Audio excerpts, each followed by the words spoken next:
انا وانت اخترنا اننا نبعد عن بعض خلاص، يبقى مفيش فايدة يبان ضعفي وضعفك للناس.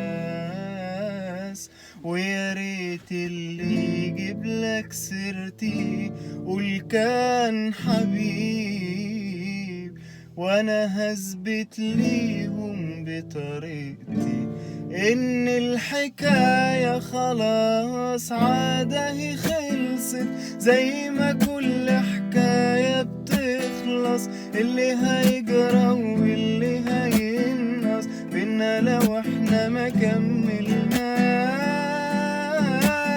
انا هتعود وانت كمان لازم تتعود، عمر البعد